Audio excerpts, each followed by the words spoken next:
Aastate jooksul on Buratino tegutseb jälle saanud eraldi fenomeniks ja armastatud osaks paljude lapsepõlvest. Kuid miks vallutab endiselt vaatajate südameid just see saade? Tasakaal on paigas. Et on selline Malvina, kes korrale kutsub ja on selline hästi tegus ja hakkaja Buratino, Õrn, Pierrot, Artemon, kes seal vahel niimoodi vahel vimkat viskab, et vahel ma arvan, ma läksin isegi ise üle piiri Artemonina, et teiste tegelaste rahurikkusid liiga palju võib-olla mingitel hetkedel. Kuid just need väikesed vimkad ja leidlikud lahendused saidki saate juures oluliseks, kuna raha ja aega ei ole kunagi piisavalt. Elmo Nüganen oli kõigile nii-öelda rollijoonise kätte andnud, keegi pidanud välja mõtlema, kes nad tegelastena on. Kutsusin Kampa ja Kurmeti ja mõtlesin välja, et nad elavad ühes tavalises paneelmaja, vist oli 8. korrusel või, et siis raha eriti ei antud ja siis me tegime kujunduse papist, vineerist, fooliumist ja kilest. Kellelgi ei olnud aega istuda kodus ja õppida see tekst. Vähe see tekst saabus ka enamasti suht viimasel hetkel. Üsna selline improvisatsiooniline õhkkond oli seal kogu aeg ja keeruliseks läks tavaliselt siis, kui olid ka mingid laulud. Mina kahtlustan, et mulle potsatas see Buratino roll nagu sellistel pedagoogilistel kaalutlust, sest ma ise ei ole selline ekstravert. Ja et ma arvan, seal õpetajad üritasid natukene kangutada välja must midagi. Kindlasti ei saa Buratinost rääkida mainimata erakordselt keerukat ja omapärast krimmi.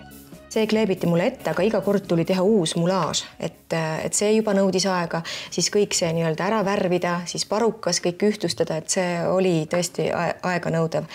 Ja siis mulle meenub see, et tekkis isegi väike nurin vaatajate poolt, et huvitav, et miks see Rebane ja Liis peaks, et on kuidagi natukene Star Treki tegelase moodi näeb tänu sellele ninale välja. Ometi jäi mõni tegelane väikestele vaatajatele meelde just oma õudse välimuse tõttu. Tere, Süütpere rahvas! Olen teadlik sellest, et see nende teaduses kuidagi on, aga ma ise ei mäleta sellest üldse eriti palju. Pigem mäletan seda politseiniku rolli rohkem.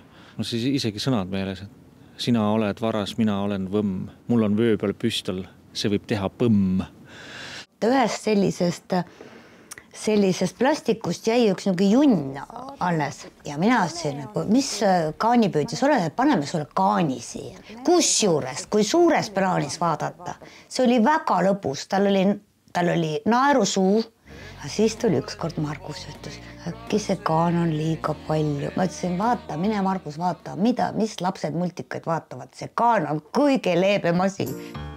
Mitte kõik puunukud ei jää niimoodi meelde, kuid kas näitlejad üldse tajuvad oma mõju vaatajatele?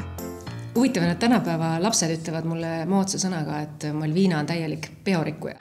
Paganeme! Appi, mina minestan!